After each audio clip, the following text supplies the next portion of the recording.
I was out doing a medical mission on the islands, which is very usual for me. I'm always, as much as I can, I'm out in the sea.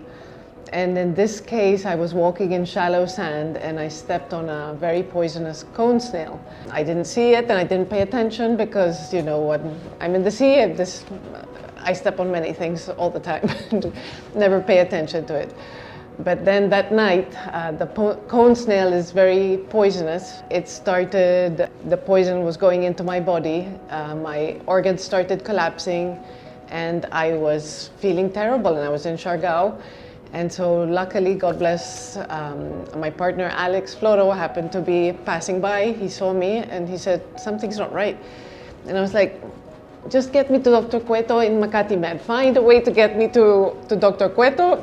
He'll pump me with antibiotics and I'll be fine. So we managed to find an ambulance plane that night, pure luck.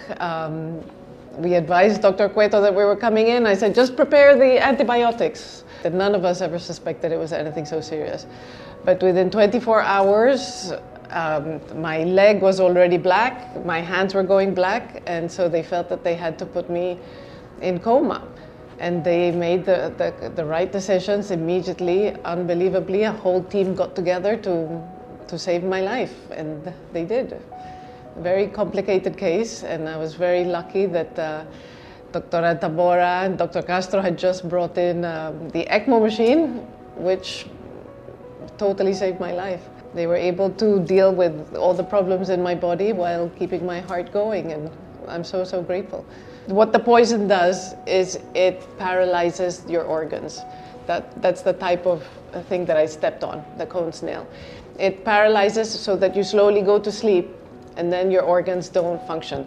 So thanks to the ECMO machine, my chances of survival were 3%, but they said, let's do it anyway. And they kept my heart going, and thanks to that, they had more time to realize what was going on with my leg, where the poison was, what kind of poison it was, until they decided, God bless again, Dr. Gisbert, who said, if we want to save her life, we have to amputate her leg.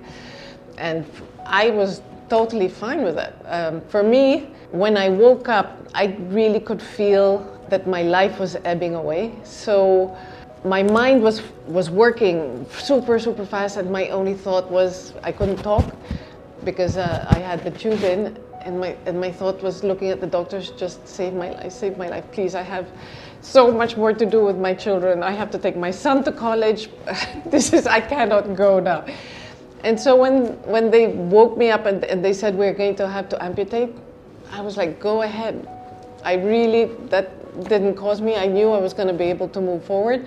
And if Dr. Gisbert said that it was necessary, I totally put my life in his hands and I believed him. And it didn't cause me any trauma, no depression, no nothing. And I knew that if that didn't happen, if he didn't amputate my leg at that moment, I wouldn't have been alive. Yeah, he saved my life. It was just in time. So between the ECMO and the decision to amputate, it was life-saving.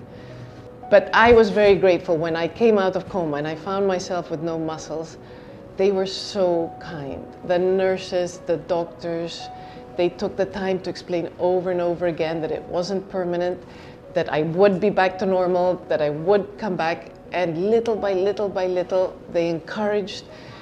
And the word is, from the nurses to the doctors to everyone who came in, the encouragement, the kindness, they're so gentle. Everybody's like a family to you. And to have them surrounding me, encouraging me, by far, that was the worst moment for me in all of that. And when they really came through for me, because it was encouraging me. It was like, what am I going to do if I couldn't lift up my hand, I couldn't do anything. And they said, little by little, don't worry. So they gave me a ball. I started speaking again. And every day there were little milestones, and they encouraged me that little steps at a time. And with each one, everybody was, we celebrated together little milestones of just being able to press a ball, of just being able to lift a hand, just being able to get myself up. And then the nurses, wonderful, wonderful, so patient, so kind, so gentle. I'll be forever, forever grateful, because they took the trauma out of it. I don't remember it as being traumatic. It was just moving along. Just, I accepted it because my desire to live was so strong that I was so, so grateful that they had saved my life. I knew I was this close from going over to the other side. And thanks to the effort of this massive team of doctors and nurses and donors and anonymous, the people from the restaurant of MakatiMed, they came and they donated blood also. They were the waiters. I mean, everybody in this hospital, you know, it's one big family. And they came and they gave blood. And so thanks to everyone that I'm here today telling this story. And I'm so, so grateful to all of them.